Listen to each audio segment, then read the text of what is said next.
Com alegria que eu saúdo os irmãos com a paz do Senhor. Vamos começar, irmão, quando os irmãos vão chegando, vamos começar a aproveitar logo. Vamos não perder tempo. O professor ele gosta de mais tempo.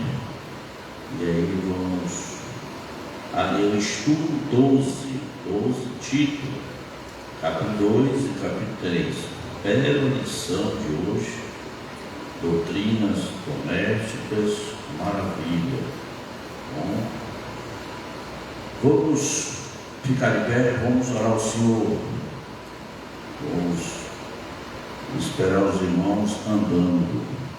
Nosso Deus e Pai, te louvamos, Senhor, por tudo, por este momento, por essa oportunidade de estarmos na tua casa. Ó Deus eterno, Deus poderoso, Senhor dos senhores, te pedimos uma bênção, Senhor, para as classes infantis que estão ali, adolescentes, infanto juvenil, Senhor, pessoas professoras, cristãos, professores que estão ali, Senhor, direciona pelo teu Espírito, para que possa tocar nos corações pela tua palavra, Deus. Ó Deus eterno, falar, pregar tua palavra, doutrinar, Senhor, ó Deus, o puro evangelho, a pura doutrina, não encenação, Senhor, não, Senhor, enrolação, mas a tua palavra, Senhor, porque ela transforma, ela redime, ela purifica, ela santifica, ela modela, Senhor, ela caminha, ela é a bússola e guia para o céu. Abençoe-se neste momento, enquanto teus servos estão vindo à tua casa, os que já estão aqui, dá-nos a tua graça, Senhor, que a tua palavra toque no nosso coração nesta manhã e que use o teu servo, Senhor, como tem usado. Nos abençoe, Senhor. Estamos terminando mais uma lição maravilhosa. E, Senhor, daqui a 15 dias estaremos iniciando mais uma outra lição sobre o teu servo Daniel, grande profeta que tu levantaste, Senhor, naqueles momentos difíceis do cativeiro babilônico. Deus eterno, nos abençoe. E assim, Senhor, caminhamos, Senhor, rumo às nações celestiais. A nossa esperança é a tua vinda, Senhor. Visita, Senhor, cada um, cada coração, cada espírito, cada alma, meu Pai. Abençoe, vai trabalhando, em nome de Jesus te pedimos e em nome de Jesus te agradecemos. Amém. O impacto da ética cristã na vida em sociedade. Você vai aprender muita coisa aqui. Lembra-lhes que se sujeitem aos que governam, as autoridades, sejam obedientes, estejam prontos para toda boa obra. Tito 3:1. Abra sua Bíblia, Tito 2. Tito 2, vamos ler. Assim que terminar a leitura, estaremos ouvindo a palavra do Senhor, o estudo, o nosso pastor Esaú. Agradeço desde então por ter sempre aceitado o nosso convite, se esforçar. Aleluia, louvado seja Deus. Vamos ler 2:1 em diante até o 3:11, uma leitura rica. Leia espiritualmente, de alma em pé. Vamos ler. Mas você ensine o que está de acordo com a sã doutrina. Quanto aos homens idosos, que sejam temperantes, respeitados, sensatos, sadios na fé, no amor e na constância. Do mesmo modo, quanto às mulheres idosas, que tenham conduta reverente, não sejam caluniadoras, nem escravizadas a muito vinho, que sejam mestras do bem, A fim de instruírem as jovens recém-casadas, amarem ao marido e a seus filhos, a serem sensatas, puras, boas, donas de casa, bondosas, sujeitas ao marido, para que a palavra de Deus não seja difamada. quanto aos moços exortos para que em todas as coisas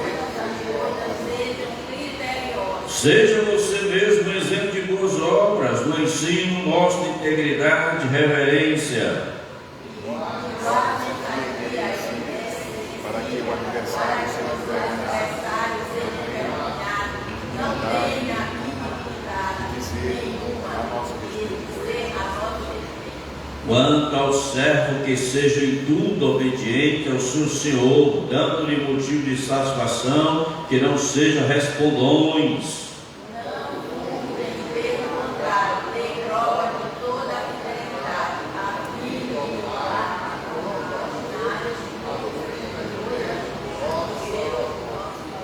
Porque a graça de Deus se manifestou, trazendo salvação a todos. Educando-nos para que, negadas a piedade e a paixão vivamos sensata, justa e piedosa, Aguardando a bendita esperança e a manifestação da glória do nosso grande Deus e Salvador Jesus Cristo.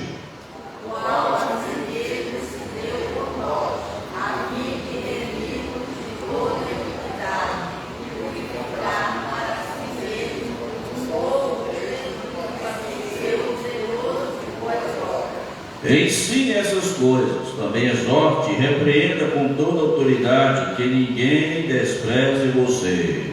Lembra-me que, se sujeitem ao que governa, as autoridades, sejam obedientes, estejam prontos para toda boa obra. Que não difamem ninguém, que sejam pacíficos, cordiais, dando prova de toda cortesia para com todos.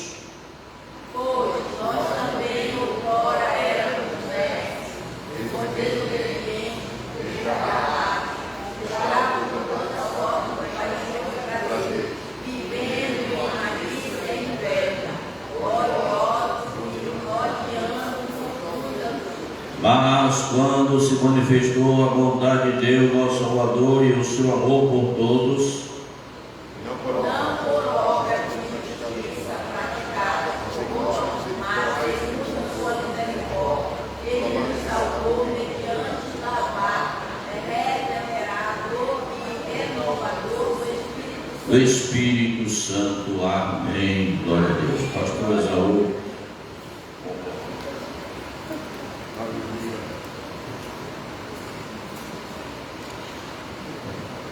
Pai do Senhor, poder escutar uma igreja, Pai do Senhor Jesus. Que lição boa, todas as lições, né? Eu lembro uma palavra do pastor Silas Malafaia, quando não só tiveram que pregar, leia o versículo. Então já foi uma pregação, né? E inclusive uma vez nessa igreja a gente fez uma grande pregação, que a gente leu todo o Salmo 119, já me recordo. E a palavra de Deus mesmo que faz a obra, né? Senhor Deus, nesse momento, pedimos a instrução do Santo Espírito, Senhor, a presença dele aqui nesse lugar, nos ensinando, Senhor, tocando em nossos corações, tocando em nossas vidas, meu Pai, para que possamos ter uma vida de impacto nessa sociedade, Senhor, nesse mundo que jaz no maligno, que possamos, Senhor, ser luzes de diferença, luzes, Senhor, mostrando, refletindo o caminho que és Tu, Senhor. Gratidão nesse momento, obrigado pelas pessoas que aqui estão, as que estão chegando, traz na Tua Santa Paz. Te agradecemos por Escola Bíblica Dominical, que eu tenha misericórdia, Senhor, diante de Ti nesse momento, venha me instruir, Senhor, para falar aquilo que Tu queres, em nome de Cristo Jesus. Amém e graças a Deus. Peço perdão dos amados irmãos, porque quando eu fiz esse slide, eu não pensei que ia ficar tão pequenininha para os irmãos lerem, né? Eu não estava conseguindo chegar ali de onde eu estou. Mas quem fez esses slides aí, e eu já converso com os irmãos, foi a IA. Eu não sei se os irmãos têm usado a IA por aí, né, inteligência artificial, mas eu falo que no meu trabalho eu tenho utilizado muito para fazer alguns estudos. A IA também, ela ajuda demais, ela é um instrumento muito bom. Ontem eu estava vendo um vídeo, né, na internet sobre a lição de hoje, gostando das referências, né? Aí o vídeo tem uns 21, 22 minutos. Mas com 2 minutos eu fiquei olhando para a pessoa pessoa estava ministrando, né? Aí eu olhei, falei, isso aqui é IA. E a pessoa falando bem, falando, só que não, esse vídeo aqui é IA. E era IA mesmo, porque ele mexia as mãos, ele fazia, ele tinha postura, só que coisa que eu percebi, ele não falava que, tipo, a gente está conversando, essa parada que a gente faz no humano, né? Querendo se livrar de alguma coisa, ou então fazendo uma pausa, ou sabendo o momento certo mas assim, era um pastor bonito que estava dando a aula, dando referências boas, e eu gostei da aula, né? Mas eu percebi que aquilo era uma IA. Mas a IA, ela ajuda, mas ela não troca o servo de Deus, né? Eu vou ler só o texto aqui, Atos 19, rapidinho, não precisa nem colocar lá no telão, mas 13 a 15. E alguns judeus exorcistas ambulantes tentaram invocar o nome do Senhor Jesus sobre pessoas, sobre possessos de espíritos malignos, dizendo: excomungam-vos por Jesus, a quem Paulo prega. Os que faziam isso eram 7 filhos de um judeu chamado Seva, sumo sacerdote. Mas o espírito maligno lhe respondeu: conheço a Jesus e sei quem é Paulo, mas vós, quem sois? A IA pode estar por aí, alguns irmãos podem estar por aí, mas se não houver a presença do Espírito Santo, a autoridade da pessoa que fala, não tem mais, não existe, né? Então a IA está aí para ajudar, mas ela não substitui o poder de Deus, ela não substitui o servo de Deus cheio do poder. Lembro eu quando estava adolescente ouvindo a pregação do Billy Graham, e era traduzida, mas eu me arrepiava a ouvir. Quer dizer, ainda reverberava o poder ali de um homem de Deus. Sinto eu que era isso. O Espírito, e ele falava, eu escutava aquela pregação dublada. E eu me arrepiava. Eu falei, olha só como é o impacto do Espírito Santo. Glória a Deus. Meus irmãos, baseado na nossa lição de hoje, lição 12, né? O impacto da ética cristã na vida em sociedade. Nosso irmão já leu, né, o textuário, está ali pequenininho. Lembra-lhes que se sujeitem aos que governam, às autoridades, sejam obedientes, estejam prontos para toda boa obra. Pode passar, irmão. Temos a nossa introdução, né? A fé que transforma a vida da sociedade. Aí temos os pontos da nossa aula, né? O ponto 1, ética cristã, a relação, ponto 2, a graça de Deus se manifesta, ponto 3, ética cristã, as autoridades. Aí aqui vem alguns pontos que eu estava estudando, né? Eu fiz algumas anotações aqui, sobre, se a nossa lição ela fala sobre ética ou sobre moral. Aí eu fiquei questionando, eu fiquei pesquisando, eu fiquei fazendo um monte de coisa. Aí numa hora assim eu falei, isso aqui são coisas puramente humanas. Alguém já leu aí uma vez a história de Jonas e fala que ele foi engolido por um grande peixe? Aí as pessoas, não, olha, se foi uma baleia, foi um mamífero, está errado. Não, vamos lá. Quem diz hoje que é um mamífero, que é um peixe, são convenções humanas.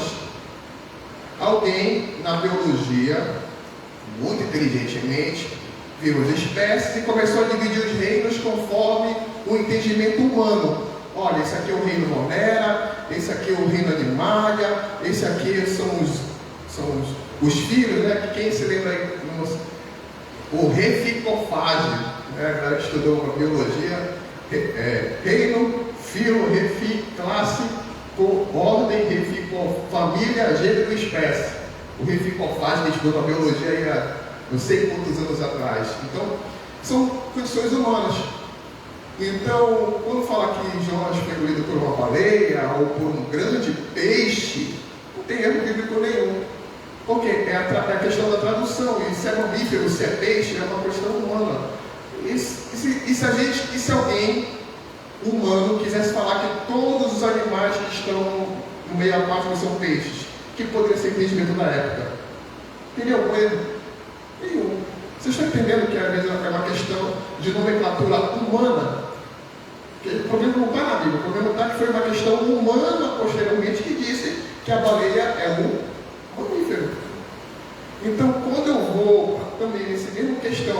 que é ética e o que é moral, eu estou indo para definições humanas. O que é ética? O pessoal que fez direito aí, acho que deve ter feito o semestre, o que é moral, o conjunto de normas, não sei o que, a ética é a prática, ou não é a prática, né? Então eu vou entrar hoje com os irmãos, agora eu tenho estudado, né, essa parte de moral e ética, porque o que nos interessa hoje é muito mais a parte pragmática, quer dizer, a parte prática. Porque o que Paulo está falando para Tito é uma parte prática. A nossa lição fala do impacto da ética.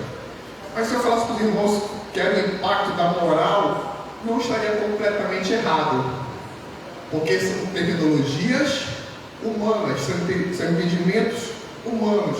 O que os irmãos têm que sair daqui sabendo é o que? É como isso afeta a minha vida na sociedade.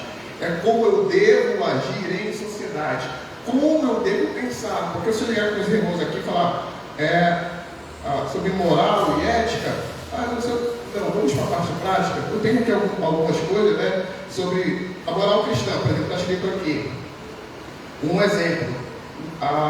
Não retribuir mal com mal, buscar o perdão. Mas acho que a questão ela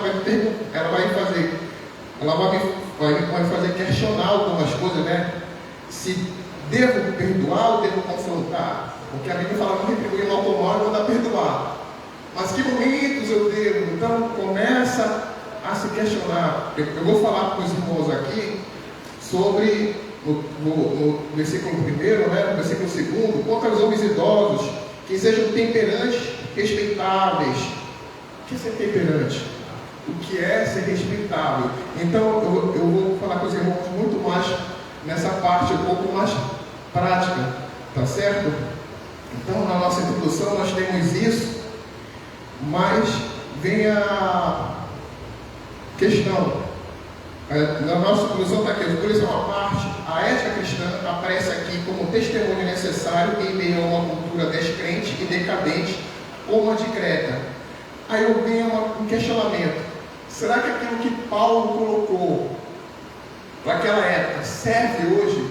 É um princípio universal? Porque entenda que às vezes a Bíblia ela coloca algumas coisas no entendimento, mas ele tem que ver qual é o princípio que ele coloca naquilo. Por exemplo, quando estudou já sobre a questão da mulher ser pastora ou não ser pastora, ele fala assim, olha, a mulher ela não vale, mas em que contexto ele falou aquilo? E quando a gente estuda no profundo, o princípio lá que Paulo estava colocando é que a mulher era marginalizada, e aquilo que ele estava colocando naquela cultura daquela época estava levando a mulher a outro patamar. Quando Paulo, por exemplo, ele fala a questão dos servos, ele fala, olha, servos, sejam submissos. Ele está aprovando a escravidão? Ele está falando que a escravidão é certa? Ou ele está colocando alguns termos que aquela pessoa, ele começa, na verdade, a sair daquela posição de escravo e ter uma posição de pessoa, mesmo sendo a questão do escravo, porque ele não poderia simplesmente chegar com um carrão de cera na época, mas de repente com algumas palavras você começa a querer modificar a sociedade. Pastor, tem um texto aqui de Paulo nessa carta que já é um negócio meio turbulento a interpretação hoje, né? Por exemplo, para que as mulheres recém-casadas amem seu marido, a seus filhos, e que sejam sensatas, honestas, boas donas de casa, bondosas, sujeitas ao marido, para que a palavra de Deus não seja difamada. Colocar a mulher agora atual nesse contexto aqui é complicado. Aí vem a questão, qual é o princípio? O que é que Paulo, ou Deus, na verdade, através de Paulo, quer falar com este princípio? O que hoje é ser uma boa dona de casa? Né? Porque, isso eu ia comentar também, pastor, porque é muito fácil para o homem, às vezes, querer exercer a autoridade. Não, eu sou o cabeça da família. Mas ele se esquece, quando a gente fala para o texto de Efésios, ele fala, mulher seja submissa, mas ele fala, homem, ame a mulher como Cristo amou a igreja. E quando ele fala isso, já adiantando um pouquinho, né? É porque assim, quando a gente fala para o marido, não, eu sou capaz de levar um tiro pela minha esposa. Glória a Deus. Mas você não vai levar um tiro todo dia pela sua esposa. O que a sua esposa talvez queira que você faça hoje é lavar uma louça. É ajudar quando ela está cansada. Então, quando a gente vai para essas questões, a gente tem que ver qual é o princípio que está. E é justamente essa a questão da moral e da ética. O que isso significa hoje? Qual é a parte prática, né, de como isso. E a nossa lição ela fala justamente sobre isso. Né? O irmão pode. Eu acho que essa primeira parte. As pessoas. Aí vem só 2 pontos aqui.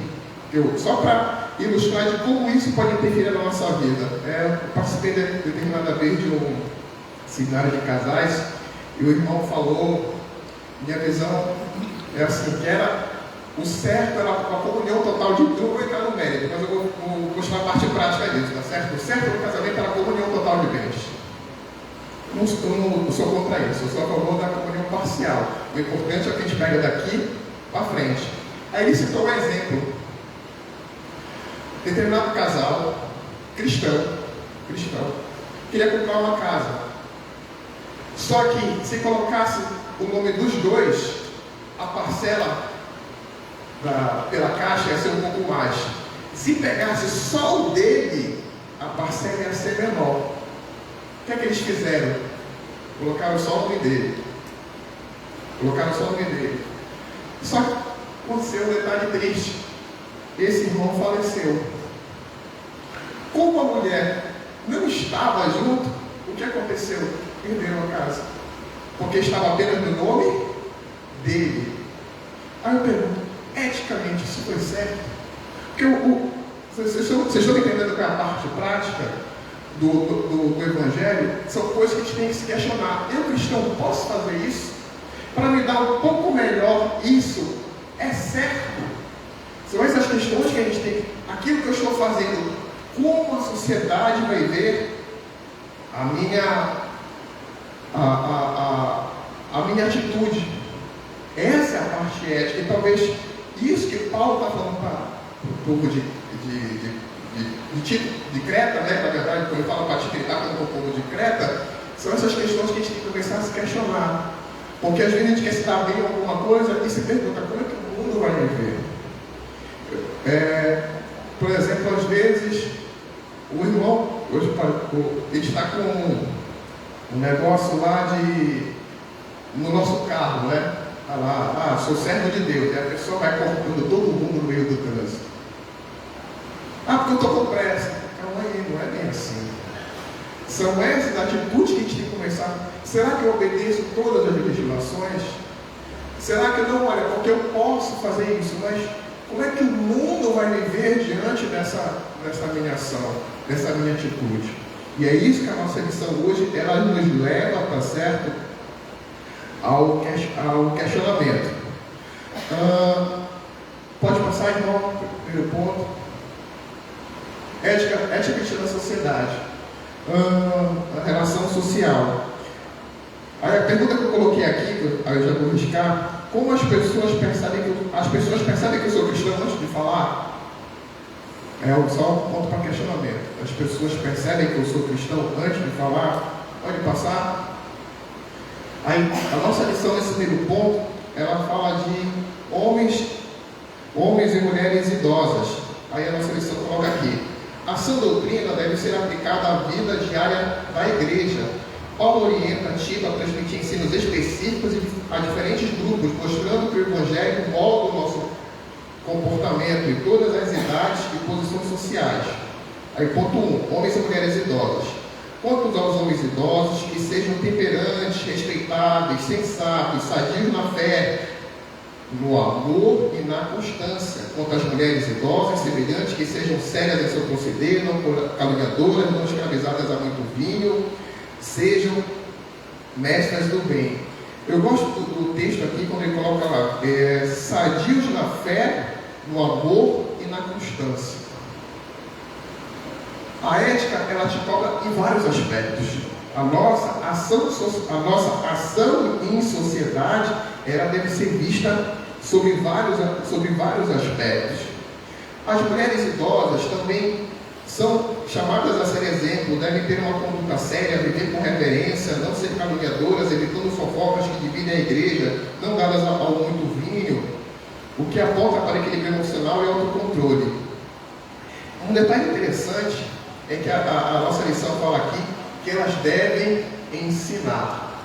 Aí vem um questionamento: quem ensina a mulher? É a família ou é a igreja? Até que ponto a igreja pode interferir na vida familiar? E até que ponto, tipo assim, eu sou casado com a minha esposa, até que ponto a minha família, no caso, os pais dela ou os meus pais, podem interferir no nosso relacionamento? Porque quando a gente fala de pessoas na igreja, porque eu sou uma pessoa da igreja como os outros, mas eu sou uma pessoa da igreja em casa. Como é que eu devo agir nesses casos? Como é que o Espírito Santo me orienta a agir em determinadas situações? E são esses pontos que a gente tem que começar a verificar. Um detalhe interessante, às vezes, como a vida interferia na vida do casal e como hoje nós enxergamos. Um fato muito claro que tem hoje em dia. Determinado pastor falou, e eu posso pegar esse texto, pode estar fora do contexto, porque eu não tenho a pregação toda. Ele falou assim: porque a delegacia da igreja é um círculo de oração. A delegacia do cristão é um círculo de oração. Está uma polêmica se a mulher dentro da igreja, sofrendo violência do marido, ela poderia ou não ir na delegacia para dar queixa dele. Creio eu que era costume de alguns queria abafar o caso. E às vezes era uma, duas, três vezes.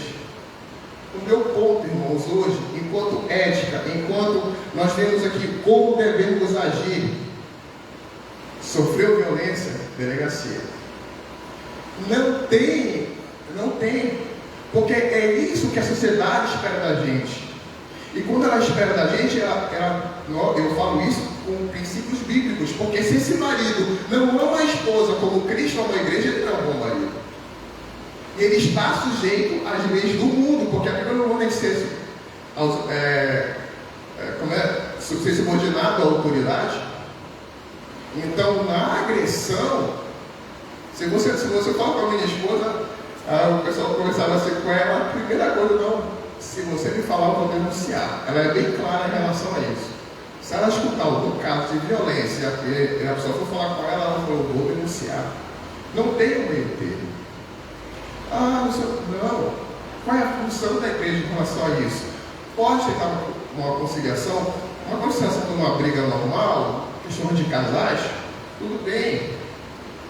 Mas quando se trata de violência, meu ponto de vista, enquanto posição da igreja, se aquela pessoa... Porque o que acontece? Como é que o mundo vê a gente? Se você for lá na delegacia da mulher, na DEAN, o que vai chegar de homem com a Bíblia na mão, uma coisa incrível. E vai chegar, não, delegado, tudo bom, vai com a Bíblia na mão. Eu estou vindo aqui do culto, não sei o que e tal. Não, eu não sou capaz de fazer isso com a minha mulher. Aí a delegada pega o vídeo e fala aqui, esse aqui é você filmado, batendo na sua esposa? Porque às vezes o homem quer se fazer, não, eu sou homem de Deus. Mas há vídeos desse homem de Deus que entrou na delegacia carregando. Então, qual é o papel das irmãs aqui que são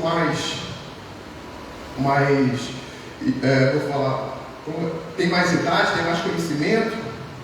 Como é que ela vai falar com uma outra pessoa? Como é que o pastor vai reagir numa situação dessa? Como é que o homem vai educar? Uma coisa que eu achei ficou no meu coração, quando eu pedi a Aldaís em casamento, meu pai chegou assim comigo e eu gostei dele. Ele falou, filho, você está tirando essa moça de dentro de casa, vê bem o que tu está fazendo. Eu achei isso maravilhoso. Isso, aquilo que Paulo fala, ele enquanto homem idoso, ele mostrou que é Não é eu estou apaixonado por me casar. Não, você tem noção do que você está fazendo? E ele me levou naquela hora a refletir. E o apóstolo Paulo, quando ele chega com as mulheres idosas, né, quando fala que sejam prudentes, boas donas de casa, dedicadas à família e submissas ao marido, não por opressão, mas como reflexo da ordem divina. Aí eu sou a favor, sim, a mulher não está gostando do casamento, começa a orar pelo marido. A questão não foi de violência, é simplesmente uma questão que às vezes a turbulência, o estresse do dia a dia, as coisas que vão acontecendo podem atrapalhar o casamento. E o inimigo quer destruir o casamento. É de vez que a mulher toma uma posição, ou o homem toma uma posição, né? E fala, não, eu quero salvar o meu casamento. Aí chega assim, começa aquela batalha espiritual para salvar, porque sim, nós devemos lutar para salvar o casamento. Nós devemos lutar, mas eu tenho que saber que a minha ação tem consequências e que eu não posso me esconder. Aí hoje eu pergunto para os irmãos, o que é ser uma boa dona de casa? É ser uma escrava do lar? Não é ser uma escrava do lar, mas é saber gerir. Eu vou ser sincero, na minha casa, toda vez que eu não escutei minha esposa, eu me dei mal.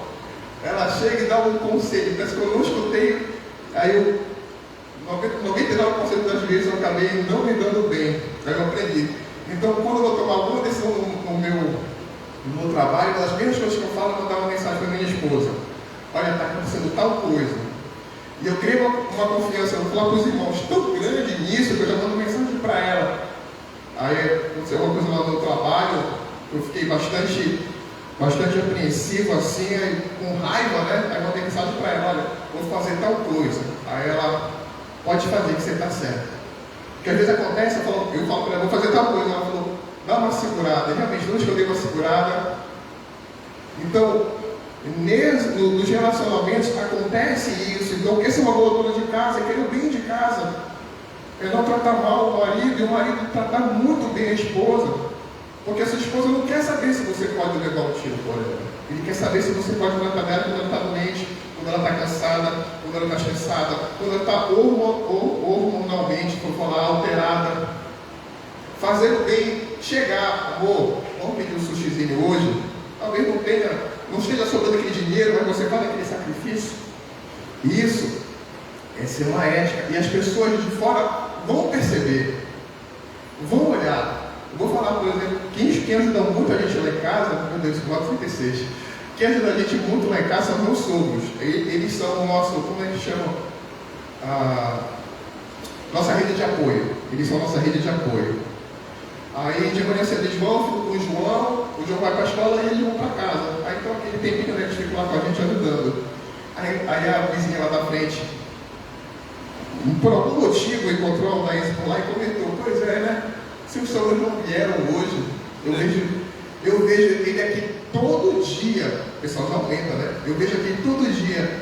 Ela: não, eu hoje. Ela falou alguma coisa lá, mas ela comentou comigo: olha só como os outros olham para a gente. A gente não percebia, mas os outros estavam olhando. Aí a questão é como os outros estão nos olhando, como eles nos percebem. Que tipo de cristão eu sou?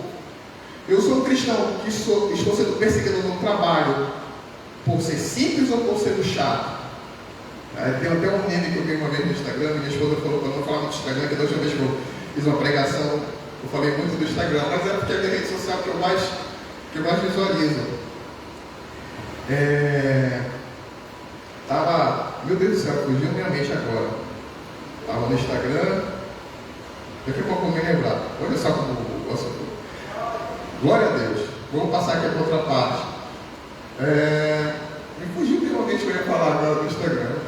Quero citar isso que ela falou. Vamos lá. Vamos ver. Segundo ponto aqui na primeira parte ainda. Juventude e o exemplo de Tito. Quanto aos moços, de igual modo, exorta-os para que todas as coisas sejam criteriosos. Torna-te pessoalmente padrão das boas obras do ensino, mostram integridade e reverência. A questão é mesmo do nosso linguajar, né? Ser prudente no linguajar, o que eu estou falando, o que eu estou dizendo. Será que eu consigo controlar as minhas falas? Aos jovens, Tito deveria ensinar a prudência, o domínio próprio. O termo criteriosos envolve escolhas responsáveis e maturidade espiritual.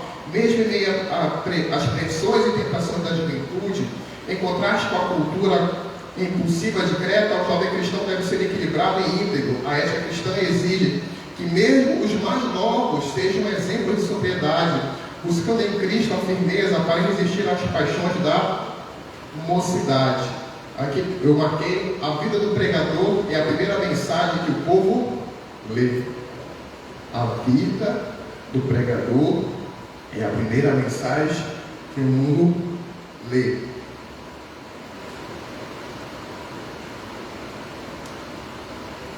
Então, irmãos, eu não sei, por exemplo, hoje tem 44, né? Já não sei mais qual é a principal coisa entre os jovens, mas às vezes a gente vê algumas coisas. A gente sabe que às vezes em grupos de WhatsApp tem mensagens que não devem ser vistas ou não devem ser compartilhadas entre os jovens. E principalmente, né? Ó, eu vou falar, na minha época, alguém aqui sabe o que é o Mirk? O pessoal que tem uns 40 e poucos anos de Mirk, não? Não, Mirk era um site que, vou falar site, tipo um aplicativo de conversas, que surgiu durante a guerra lá na Rússia e tal, depois veio para cá, e o pessoal costumava, tinha um canal Belém, e tinha muitas pessoas de Belém para conversar. E era um lugar onde eu ia muito para conversar e para conhecer pessoas. Até então estava normal.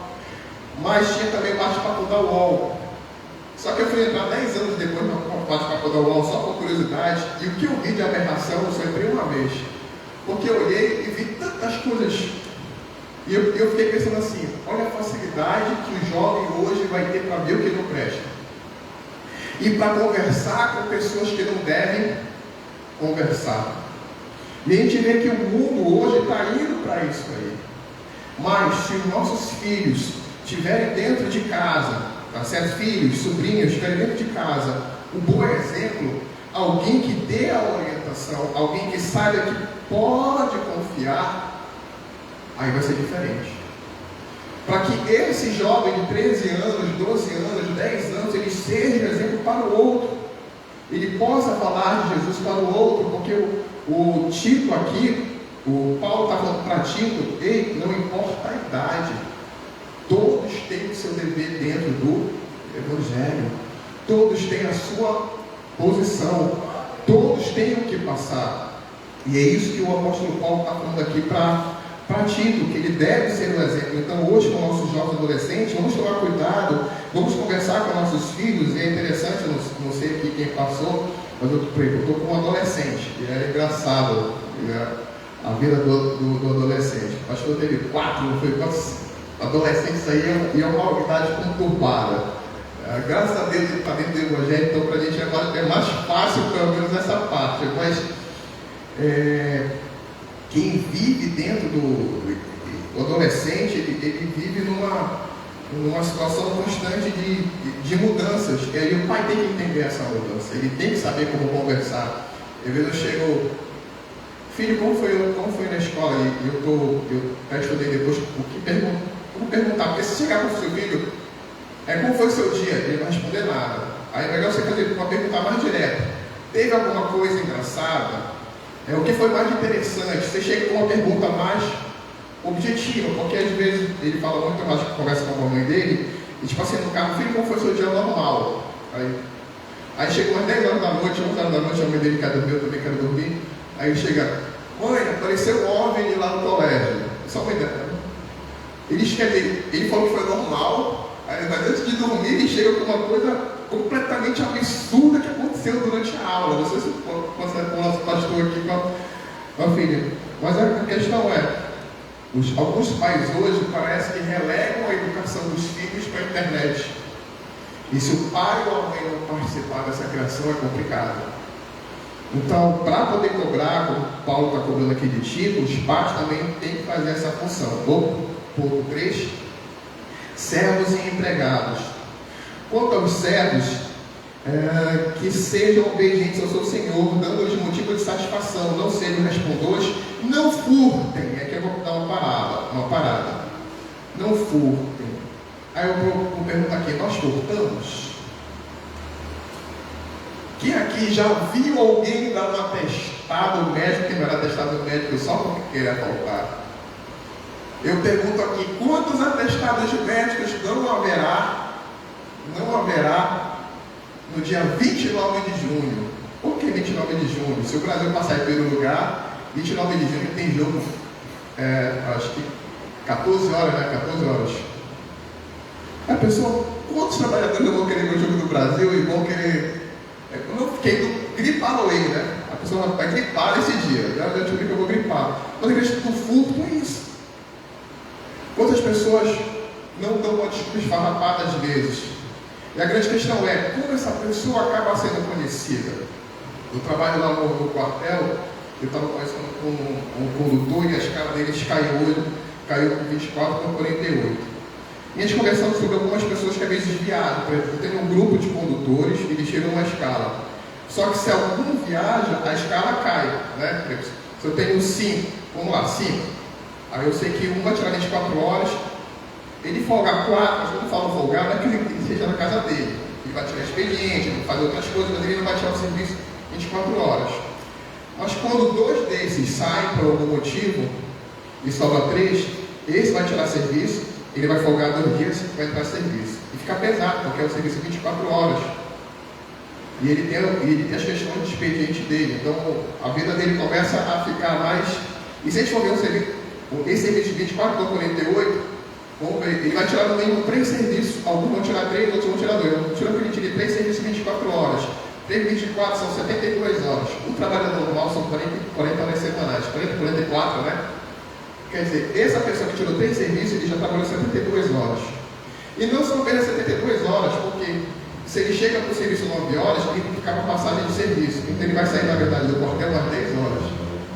Então o serviço 24 não é 24, é um serviço de 25 horas, porque ele tem que esperar a passagem de serviço. E conversando lá com o condutor, ele falou, chefe, é engraçado, porque essa pessoa que viajou, mas ela avisou. Às vezes ela vai viajar, mas ela paga o serviço dela para não alterar a escala. Ela dá um jeito. Então, assim, algumas pessoas viajam, mas querem consertar, querem ver o melhor do outro. Mas, chefe, esse outro aqui, quando ele está viajando, ele não avisa nada. Ele vai e viaja. Então, assim, ele começa a ser não bem visto pelos outros. São amigos, são de confiança, mas ele sabe que na hora do serviço ele não vai poder confiar. Aí eu pergunto, essa pessoa, ela está ou não está furtando no trabalho? Vocês entenderam a base dessa comparação? Aí eu pergunto, quem é a pessoa no meu trabalho que está furtando, que se esconde? Então usa aquela piada, né? Ah, porque a gente nunca te encontra no serviço aqui? Porque um bom trabalhador é difícil de se encontrar, né? Tem a piada lá, o cara está escondido por causa disso. Será que a gente conhece alguém assim? Será que eu estou agindo assim? Será que eu fujo das situações do meu trabalho? Porque isso é a vida cristã. Como é que as pessoas do mundo estão me vendo cristão dentro do meu trabalho? Será que eu sou luz? Eu vou dar lá no bombeiro, de vez em quando eu estou sendo transferido, tá filmando, eu vou falar, estava muito bem em Abaituba, estava uma maravilha lá. Uma maravilha. Aconteceram algumas situações na corporação que eu comecei algumas mudanças. E geralmente, quando eu sou transferido, é mais ou menos assim, no bom sentido, tá bom, irmãos? E eu dou graças a Deus porque eu sou considerado em relação a isso, ao tapa-buraco. Temos uma situação complexa. Quem pode pegar esse determinado local aqui? Chama o Exaú. Aí eu já fui transferido pelo menos umas 3 vezes em relação a isso. Houve alguma necessidade de mudança e eu fui, não porque as pessoas queriam que eu fosse, mas porque saberiam que eu poderia ocupar aquela posição. Aí eu fico do lado positivo. Opa, pelo menos estou vivendo de uma forma positiva. Recentemente agora, estou lá no quartel e estou... além da função que eu já estava, eu acabei pegando outro também por uma necessidade administrativa. Glória a Deus por enquanto, eu estou podendo desenrolar os 2 trabalhos, mas eu vi nisso que as pessoas confiam no trabalho. Posso talvez não ser o melhor funcionário, mas as pessoas veem esse aspecto positivo em mim como um aspecto conciliador, e eu dou glória a Deus por isso. Porque nisso o nome de Deus também ele é glorificado. Porque eles podem, um bom trabalhador é um bom cristão. Você é bem visto no seu trabalho? É essa a grande pergunta que a gente vê. E quando a gente fala aqui do servo empregado, não vai entrar no contexto, né, social, dos escravos, mas quando a gente vê essa parte aqui, e Paulo fala que a ação do servo, ele vai fazer o nome de Deus brilhar, isso aqui ele está levando, porque quem era escravo não tinha função nenhuma, era uma pessoa desgarrada, mas Paulo fala assim: ei, você é importante, você é alguém importante para Deus, e para o Evangelho você é importante. Então ele pega aquela figura que era desgarrada e oprimida e fala assim: você tem importância, aquilo que você faz importa. E ele começa a pegar aquela pessoa e fala assim: você é uma pessoa como os outros. Então os textos de Paulo não são às vezes simples textos, eles têm um contexto social de quebra de paradigma, ele tem um contexto que ele vai fazer uma mudança na sociedade. Ele pega aquela pessoa lá que é escravo, ou no caso do escravo aqui, e fala assim: ei, não, você não é um Zé Ninguém, você é alguém, você é uma pessoa importante. Então quando você lê o texto lá, não é porque Paulo estava a favor da escravidão, não é isso. Você tem que começar a ler nas entrelinhas, você tem que começar a ver essas outras. Então, encerrando aqui, a conduta cristã no ambiente de trabalho, com fidelidade, respeito e honestidade, mostra ao mundo o caráter transformador da graça. Amém? Glória a Deus. Vamos lá. Segunda parte, a graça manifesta de Deus. Vou tentar dar uma acelerada, tá bom, irmãos? Vou tentar dar uma acelerada agora. A graça manifesta. Eu só vou, nessa parte da graça manifesta, tem muitas coisas aqui a serem faladas. Vou ler aqui o texto que está no título, só para relembrar os irmãos. Porquanto a graça de Deus se manifestou salvador a todos os homens. Esse texto se manifestar é como se fosse epifania. É um texto de manifestação. E esse texto de epifania tem a mesma colocação. O imperador, quando ele se mostrava pomposo, ele ia apresentar com todas as honras, né, militares ou civis lá que ele tinha direito, eles usavam o termo epifania, a manifestação da glória do imperador. E ele usa esse mesmo texto, e ele sabia que era usado para o imperador, e ele utiliza esse vocabulário de epifania e utiliza para a graça. Então ele fala assim: por conta da graça, Deus se manifestou salvadora. Então ele está também chocando a sociedade da época, a cultura da época, utilizando o mesmo texto, ou a mesma palavra que era usada para o imperador, ele utilizou para a palavra graça. E ela se manifestou, educando-nos para que, renegadas a impiedade e as paixões mundanas, vivamos no presente século sensata, justa e piedosamente, aguardando a bendita esperança e a manifestação da glória do nosso grande Deus e Salvador Jesus. Aí aqui vem, né? Estamos aguardando a segunda vida. Quem está aguardando a segunda vida da glória a Deus? Isso. Tem um pessoal que não está esperando ainda, mas você tem que viver como estivesse esperando a segunda vida de Cristo. Tá certo? Continuando aqui.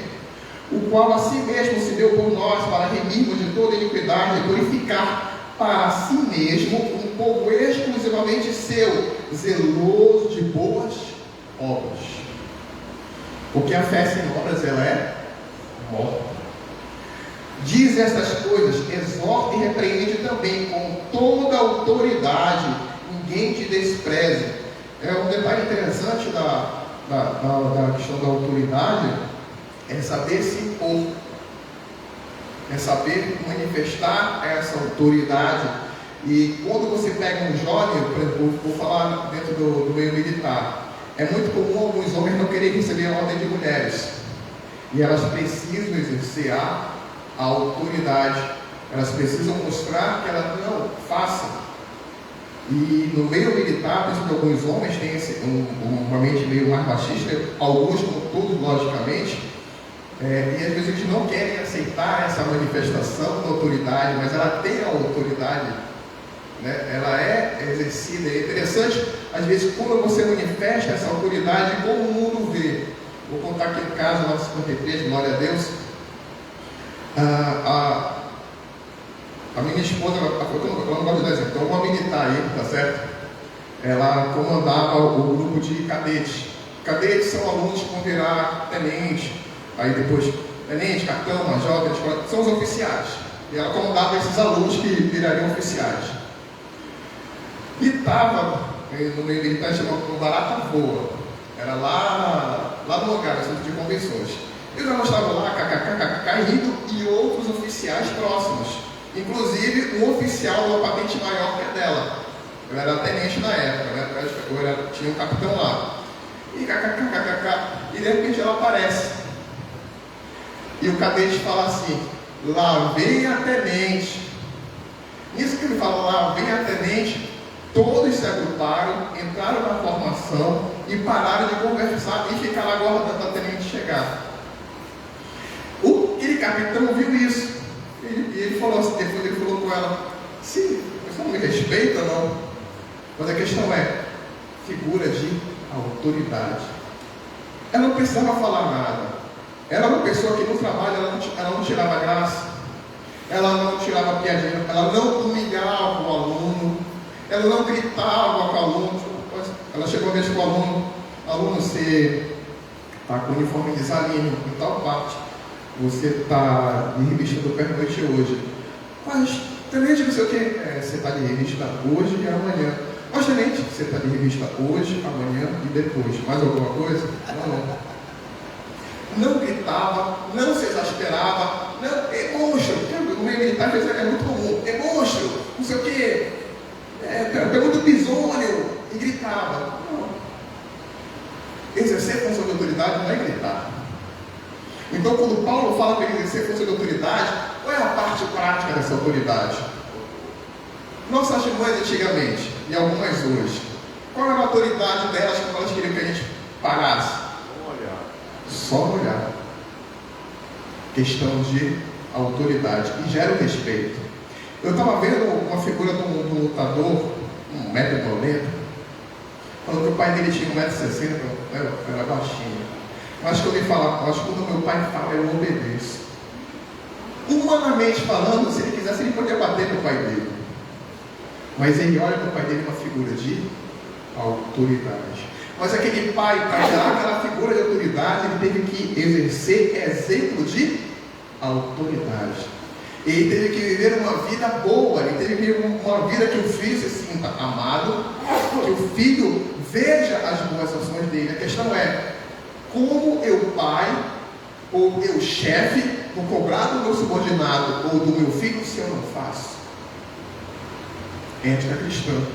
Eu, cristão, devo ser um bom exemplo. E é isso que Paulo está falando, tá certo?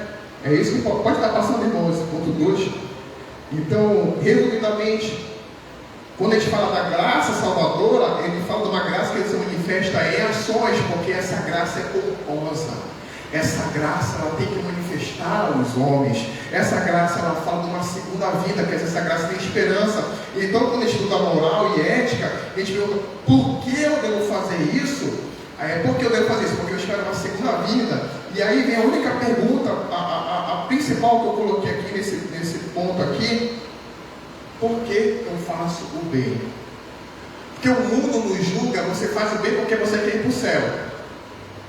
Não. Isso aí é uma consequência. Tem uma oração antiga, eu já repeti ela várias vezes, eu vou repetir ela aqui de novo, que é mais ou menos assim: Senhor, se eu quiser ir ao céu por medo de ir ao inferno, não me conceda o céu. Senhor, se eu quiser ir ao céu porque eu quero ir ao céu, não me leve ao céu.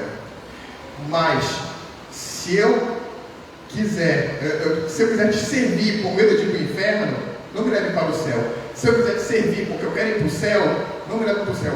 Mas se eu quiser te servir por aquilo que tu és, então me concede a morada eterna. A visão do cristão em si está primeiramente em Deus. Eu sirvo a Ele porque eu sinto que Ele é merecedor, porque o meu espírito me manda adorá-lo, porque dentro de mim há alguma coisa que me compele a adorar a Deus. E se eu quero essa comunhão com Deus, eu quero morar para sempre com Ele. querer ir para o céu é uma consequência de amar a Deus. Porque o mundo vai falar que nós amamos a Deus porque temos medo de ir para o inferno, porque nós queremos ir para o céu. Não, ir para o céu é uma consequência de eu amar a Deus. Eu faço bem porque amar a Deus, a graça me move a isso. A graça me move a manifestar o bem. A graça me move a manifestar as boas graças. Então, quando a gente fala de ética e boas obras, todo mundo nos perguntar: por que você serve a Deus? Eu sirvo a Deus por aquilo que Ele é, não por aquilo que Ele pode me dar. Aquilo que Ele pode me dar é consequência. Isso é ética e moral cristã. Por que eu sirvo a Deus? É a grande questão que você fala. Por que você serve a Deus?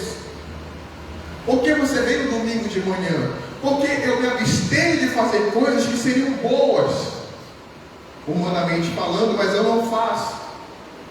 Porque então, quando a gente fala de moral e ética, a gente tem que começar a se questionar: por que eu faço isso ou por que eu faço aquilo outro, tá certo?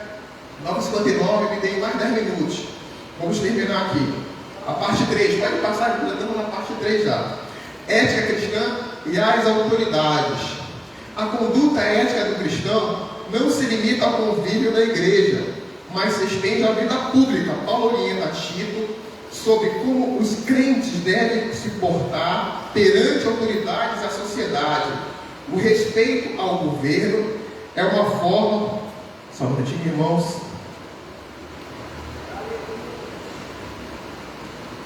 O respeito ao governo é uma forma de testemunho do Evangelho, especialmente em contextos hostis ou pagãos. Vivemos numa polaridade. Sou contra o PT? Sou a favor do PT? Sou Bolsonaro? Não sou Bolsonaro? Parece que só existem os dois. Porque se você falar mal do Lula, você é Bolsonaro. Se você falar mal do Bolsonaro, você é Lula. E você não sabe mais, às vezes, no mundo como falar. Parece que você não pode ter uma opinião. Mas o que eu quero falar com os irmãos aqui são duas coisas principais quando ele fala a respeito às autoridades. Lembra-lhes que se sujeitem aos que governam, as autoridades sejam obedientes, estejam prontos para toda boa obra. E aí vem inteligência humana. Daniel, quando houve aquela ordem da autoridade para se ajoelhar diante da imagem, eles não obedeceram, eles foram desobedientes à autoridade. Porque se for em Atos 5:29, o que aqui Pedro fala? Importa mais obedecer a Deus que aos homens. Então, em determinado contexto, eu vou ser desobediente às autoridades? Vou ser desobediente às autoridades. Mas em que momento eu vou ser desobediente? Em que momento eu vou me posicionar? Porque, irmãos, está muito errado você criar a morte do Lula. Eu quero que o Lula morra. Isso aqui não é dever do cristão. O dever do cristão é orar pela autoridade. Irmãos, eu não concordo com o que o Lula está fazendo. Ore. Haja, mas haja dentro da legalidade. Davi, que era Davi com Saulo todo errado. O que é que ele falava? Ele não ousava tocar, né, no ungido do Senhor. E uma certa comparação, biblicamente falando, a Bíblia fala que não existe autoridade que não venha de Deus. Então, se ele está lá sobre certas circunstâncias, há uma comparação com ele ser o ungido de Deus naquele lugar. E sobre certas circunstâncias, não é igual, mas vocês estão entendendo a correlação que eu estou fazendo? Eu vou orar pelo Lula? Posso criticar? Posso. Mas como é feita essa minha crítica? Como é feita a minha posição dentro da sociedade? Tá certo? Então, nós temos que, por exemplo, a igreja tem uma lei que proíbe barulho. A igreja, isso aí é coisa do diabo. Coisa do diabo? Você está perturbando o vizinho? Isso é coisa do diabo? O vizinho do lado quer dormir, você não deixa ele dormir, isso é coisa do diabo? A igreja não tem que dar um bom exemplo? Não tem que fazer? Irmão, quer colocar uma gritaria na sua igreja? Coloque um investimento acústico. Fique lá dentro. Porque quem que não passa raiva? A pessoa vai lá tocar o som dela, no carro de som, e abre a capota, né? E a pessoa, vamos lá, a capota está aberta aqui, o carro vai de frente para lá. Em vez da pessoa sentar aqui, do lado da capota que está tocando o som, o que é que ela faz? Ela fica aqui, do outro lado do carro e todo mundo tem que escutar o som dele. Não é isso que acontece? Alguém já viu por aí, né? A pessoa vai abrir a capota do som dela lá e ela fica do outro lado. Por que ela não coloca dentro do ouvido dela? Né? Misericórdia. Mas essa vontade que dá para falar? Quer colocar o som lá para todo mundo ouvir. Ele vai colocar ele coloca a caixa de som na rua e quer que todo mundo escute o brega dele. Você acha isso errado? Quem acha errado? Né? Só vai lá e coloca o som lá. Se é errado para o mundo, por que não é errado para a igreja também colocar um som para perturbar os outros? Nós somos bons exemplos.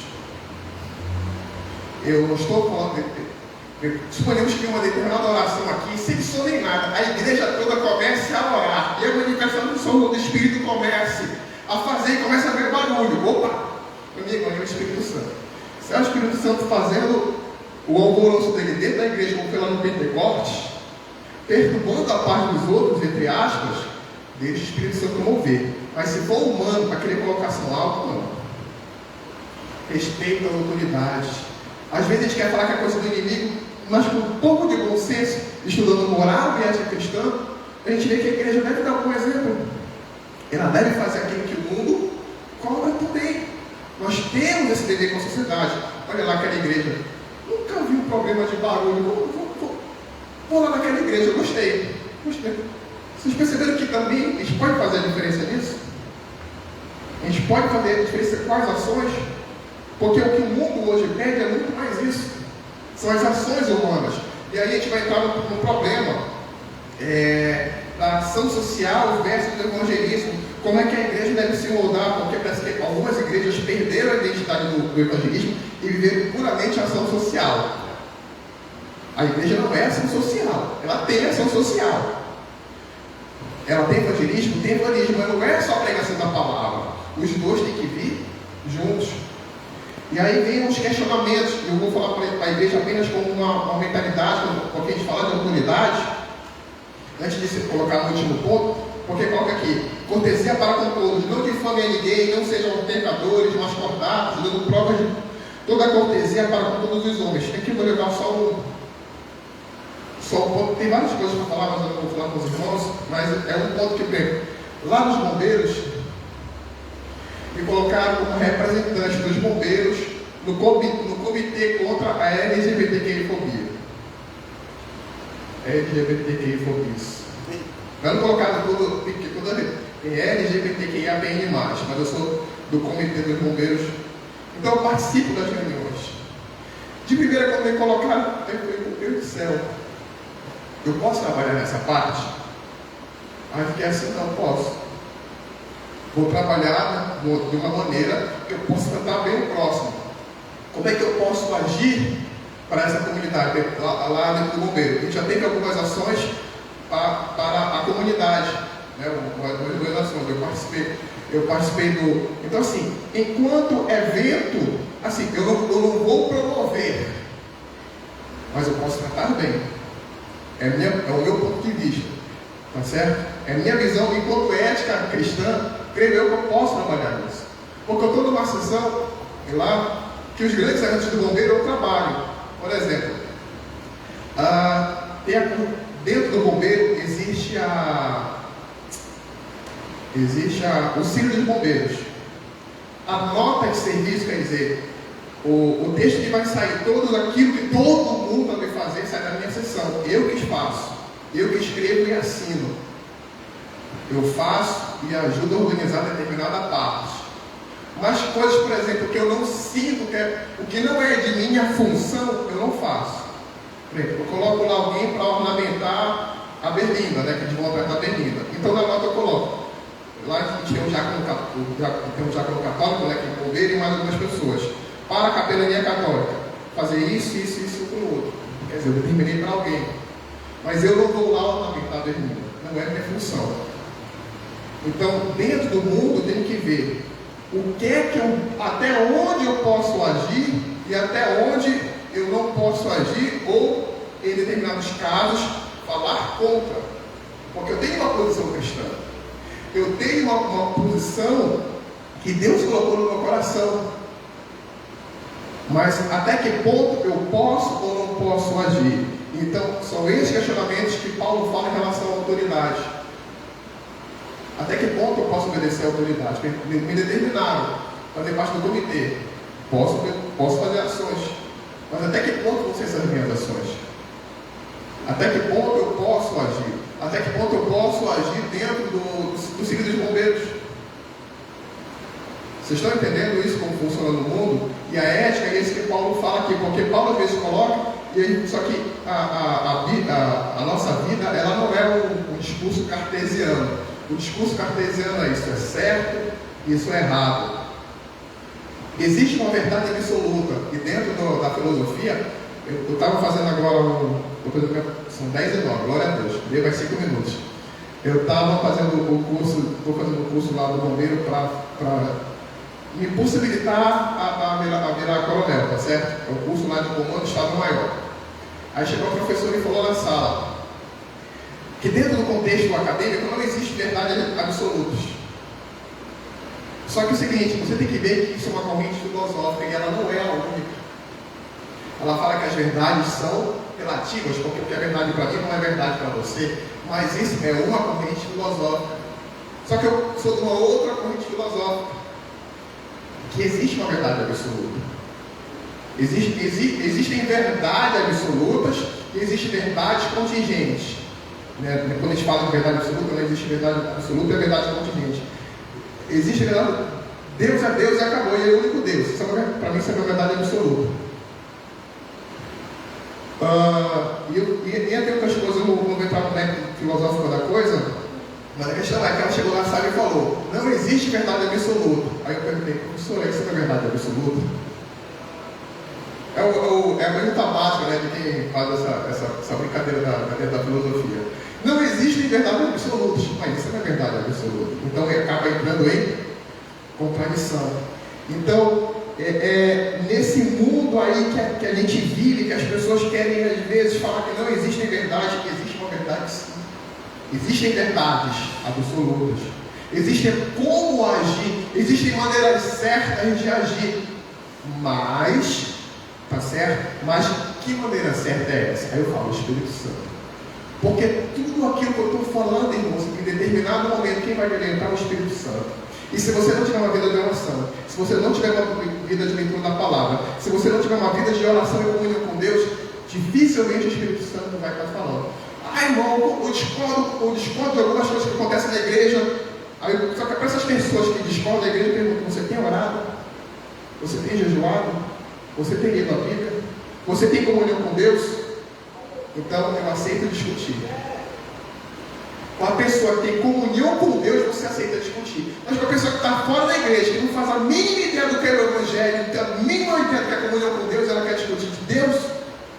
Não dá. Porque se eu vou falar sobre ética e sobre ação, eu tenho que estar falando de coisas espirituais.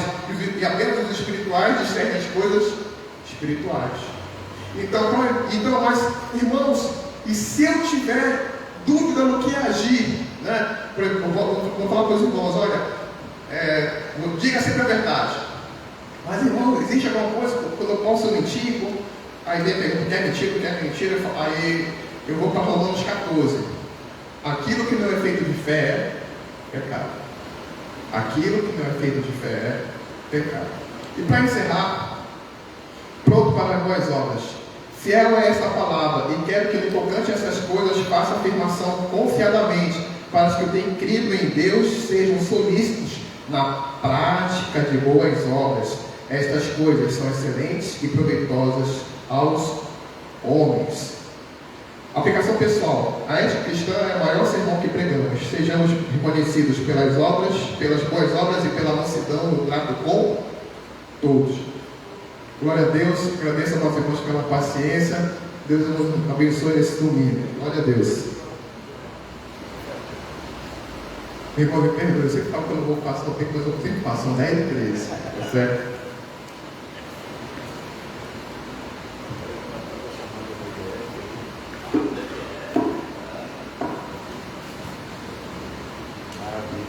Louvado seja Deus, né? Graças pela aula prática, né? Trazendo os exemplos, maravilha. Ética realmente é um assunto bem relativo. E vamos orar, né, para a oferta ao Senhor. Deus abençoe e prospere Saúl. Bom. E um certo escritor americano, Marx, alguma coisa, ele foi convidado, né, por uma grande empresa, né, nos Estados Unidos, para dar um estudo, dar uma palestra sobre ética dos negócios. A ética dos negócios. E ele não aceitou.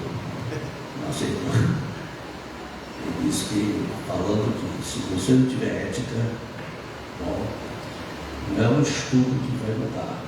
Se você não tiver ética, bom, na escola você não vai ter, no trabalho você não vai ter, na igreja você não vai ter. Então, ética é aquilo que você, né, já tem, já adquire, está aqui dentro. Ele falando sobre isso. Interessante. Oremos. Nosso Deus e Pai, te louvamos, Senhor, por este momento, Deus, ofertório. Obrigado por esta lição maravilhosa, Deus.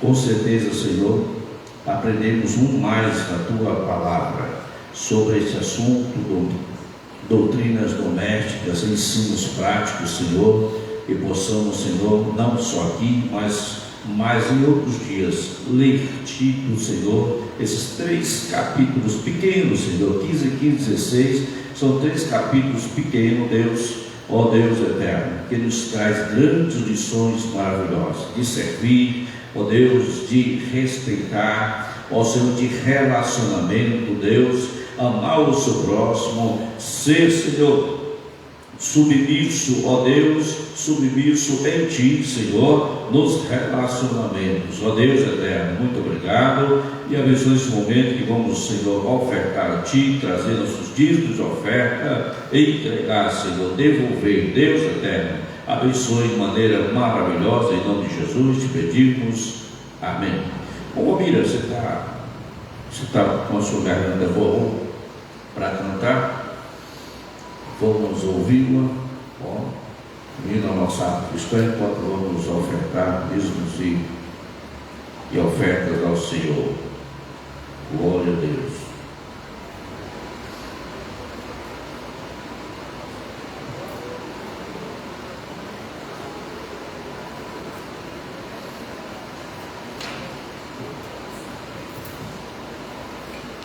Saúde, amada igreja, com a paz do Senhor.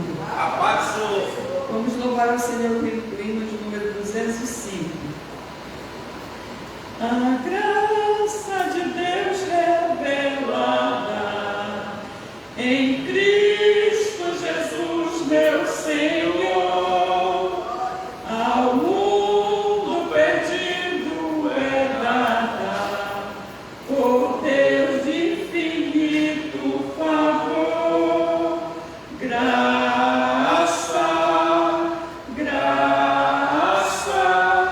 a mim basta a graça de Deus, Jesus.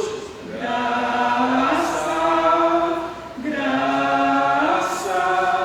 a graça eu achei em Jesus. A graça de Deus é mais doce do que bens terrestre daqui, e gozo meu choro tornou-se, correndo sua graça pra mim. Graça, a graça, Deus, Jesus, graça, a graça eu achei em Jesus, mais alta que nuvem, céu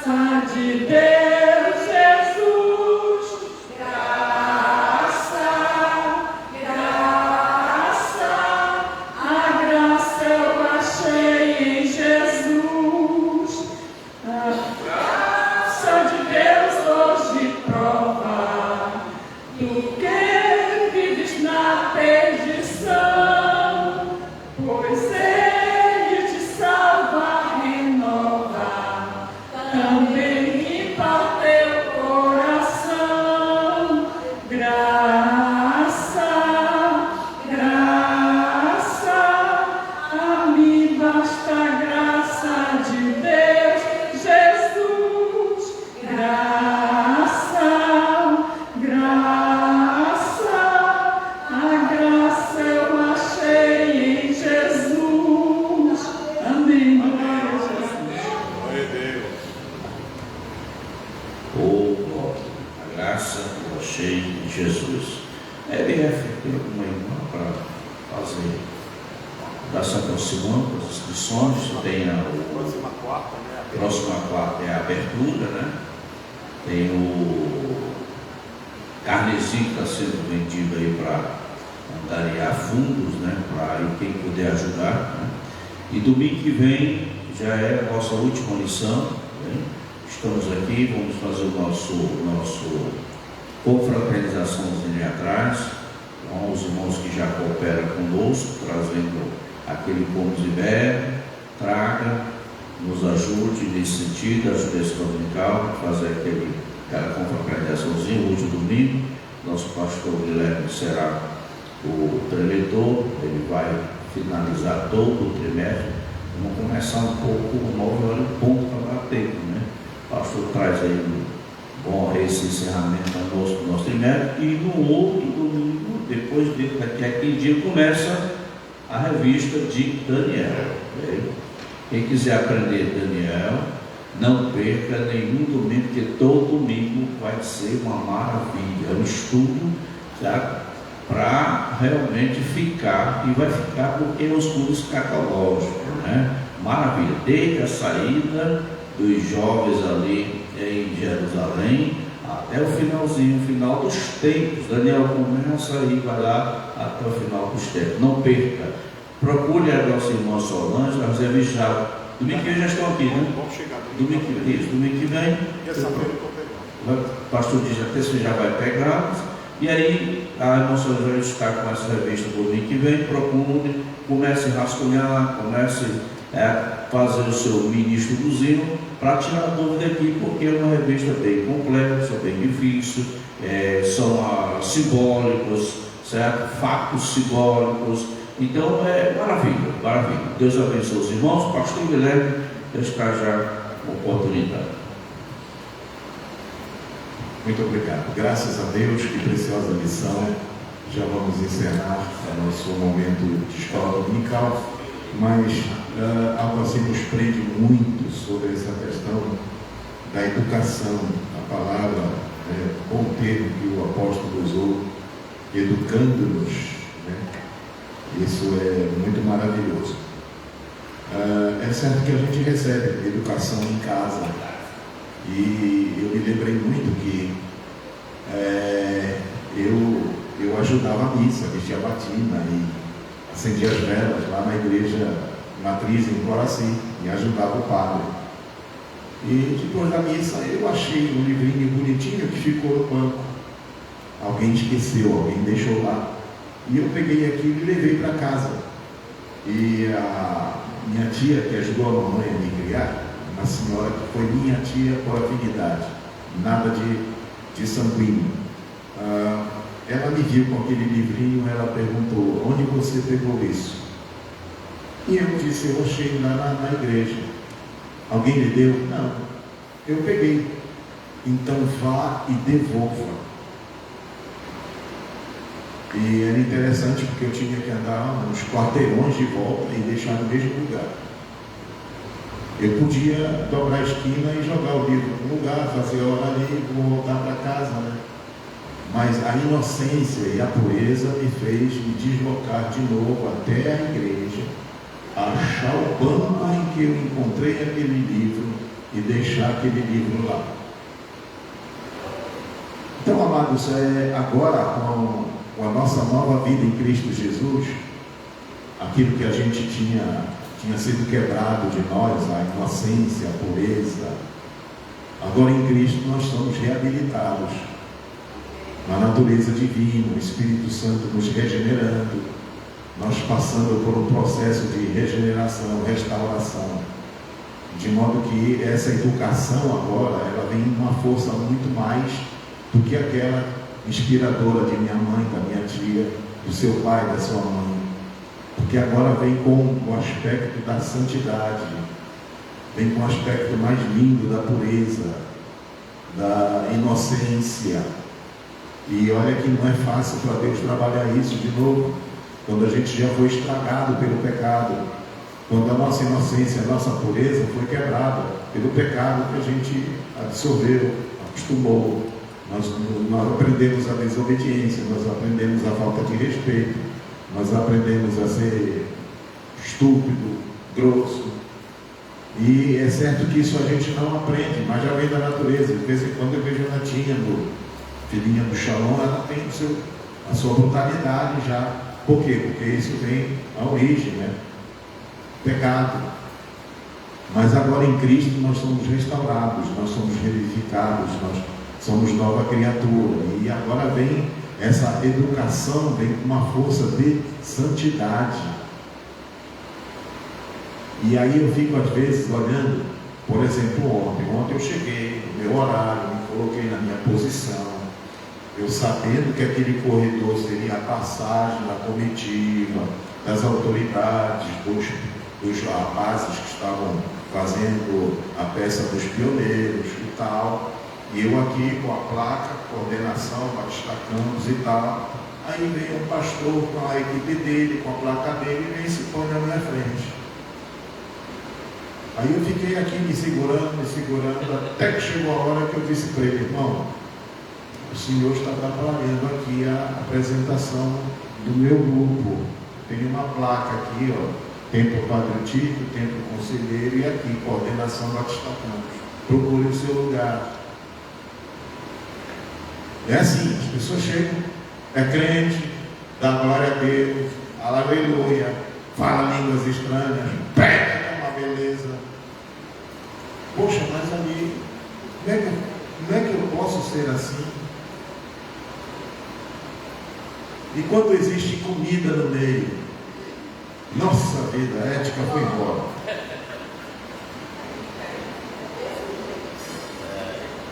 É triste, amados. Por isso eu gostei da tradução que põe o termo educando-nos.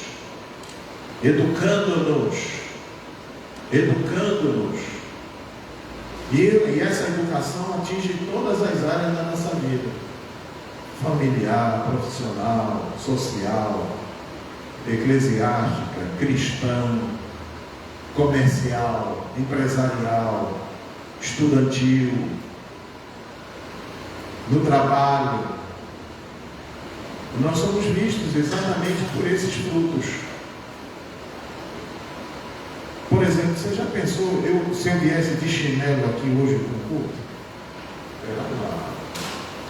Mesmo que eu não estivesse aqui no culto, mas se eu viesse para servir na porta, se eu viesse para servir em alguma situação, não é o momento. Eu tenho que ter essa sensatez. Mesmo assim, o ensaio, se for um ensaio, não é culto, eu não tenho coragem de entrar de bermuda na casa de Deus. Mas hoje as pessoas não tem nada a ver, vão levando, vai usando, e para e tal, e deixa, de modo que nós vamos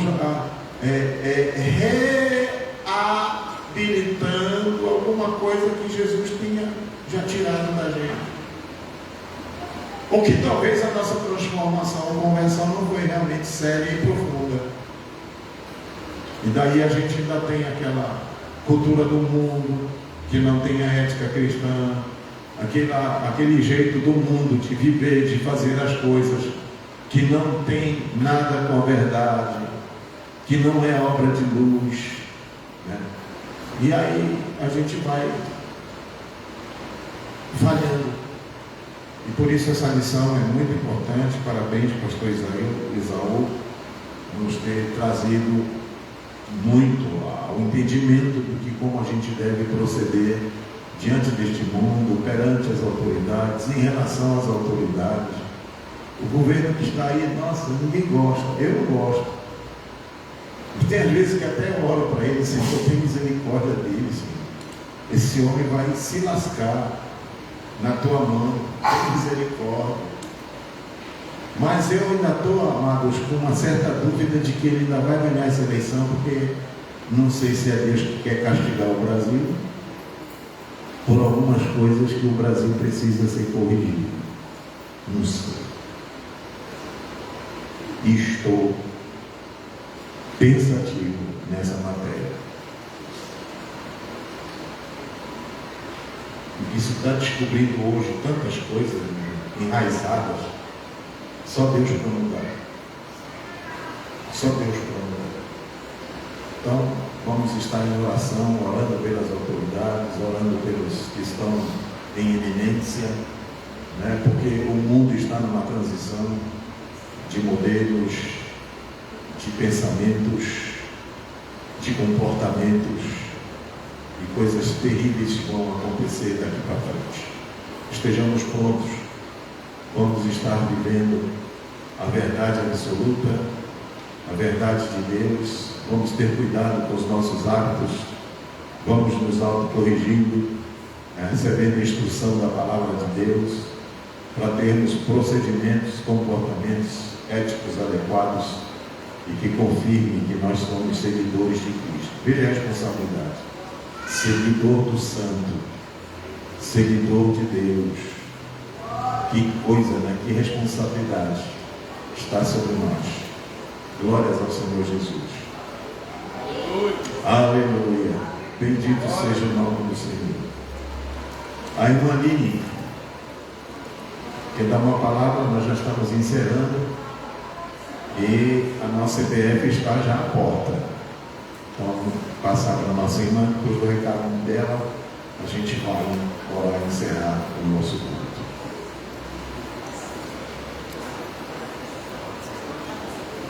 Paz, Senhor, igreja, já estamos nos últimos dias do nosso preparativo do EBF e, como sempre, Deus vem nos abençoando a cada dia. Estamos caminhando aí com tranquilidade, tudo se organizando. Não esqueçam de fazer as inscrições das crianças. Talvez a gente consiga ainda fazer mais um pedido de blusa para quem ainda não pediu, mas ainda não está certo, a empresa ficou ainda de confirmar se vai conseguir fazer mais um lote de blusa. Se você ainda não conseguiu contribuir ou não sabe como contribuir com o EBF, a irmã Carmen, minha mãe, que está lá atrás, ela ainda tem alguns canhotinhos da rifa. Essa rifa é no valor de R$10. O sorteio já vai ser agora, dia 27, tá? Tem concorrida aí patinete elétrico, bicicleta, videogame. Desse valor, R$7 ele vem para a nossa igreja, para a nossa EBF, e os R$3 ele é revestido lá para o tempo central, para a missão com crianças geral. Então você pode nos ajudar sim também com a rifa. Qualquer contribuição que você queira dar, copo descartável, guardanapo, garfinho descartável, colherzinha, o que você sentir no seu coração que queira ajudar, nós estamos recebendo material escolar. E o mais importante de tudo que nós pedimos a oração de vocês. Pedimos oração para que Deus coloque sua mão no nosso templo, para que tudo ocorra bem como todos os anos acontece, sem nenhuma intercorrência.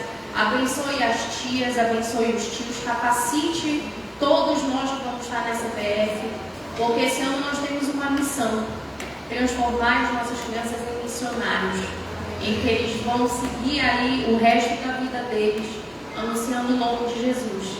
Então, para que a gente possa continuar a cumprir essa missão, a gente pede a ajuda de vocês.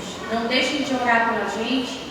Se você quiser contribuir, vindo nos ajudar no EBF, aqui, dando aula para as crianças, ou só observando, dando um bom dia, batendo palmas junto com as crianças, você será muito bem-vindo. Nossa EBF será no dia 2, 3 e 4, uma quinta, sexta e sábado pela manhã. A nossa abertura vai ser na quarta, mas a gente sempre pega só uns 15 minutinhos, né, pastor? Na outra quarta já. Vai ser no dia 1º, tá, de outubro, na quarta-feira, nossa abertura. E o encerramento vai ser no nosso culto de domingo, no início da Santa Ceia.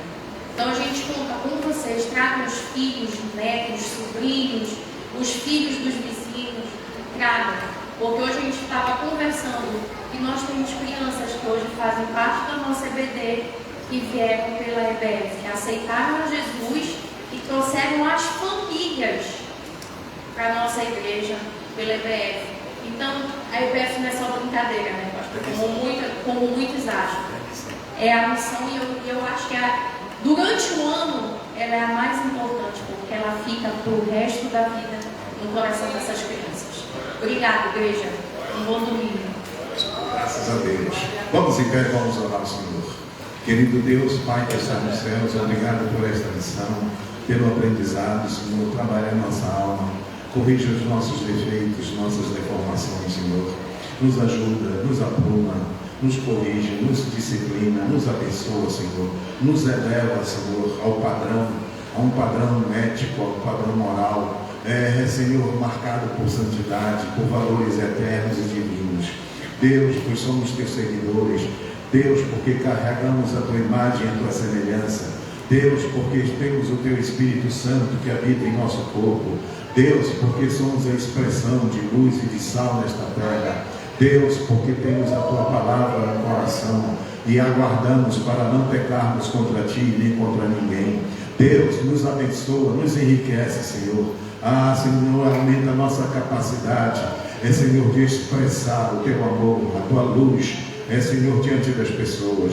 Pai, abençoa nossa casa, nossa família. Senhor, em nome de Jesus Cristo, abençoa meu irmão no seu trabalho, no seu negócio, na sua profissão, na sua academia. Ó Senhor, meu Deus, meu Pai, no seu local de comércio. Meu Deus, meu Pai, no nome de Jesus, abençoa rica e poderosamente. Pai, abençoa a nossa escola bíblica de férias. Abençoa os irmãos cooperadores que estão se ajuntando, estão somando, estão trazendo divisas para que as crianças tenham, Senhor, sejam abençoadas e tenham um bom conforto e tenham todo o tratamento merecido, Senhor. E as crianças que vão estar visitando possam contemplar, Senhor, o reino de amor, um reino de alegria, um reino de graça, de comunhão, Pai, de bondade.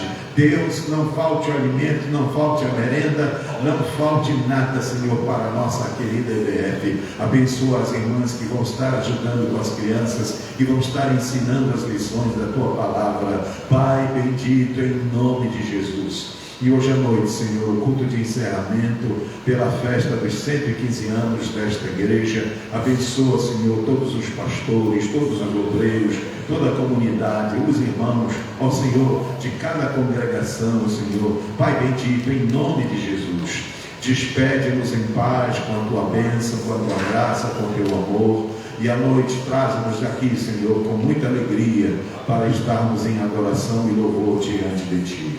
Recebe a nossa oração, recebe o nosso amor com gratidão, pois é no nome de Jesus Cristo que nós assim te pedimos e te agradecemos. Amém. O amor de Deus, a graça de nosso Senhor e Salvador Jesus Cristo, a doce comunhão e a consolação do Espírito Santo seja com todos. E todos dizem: Amém.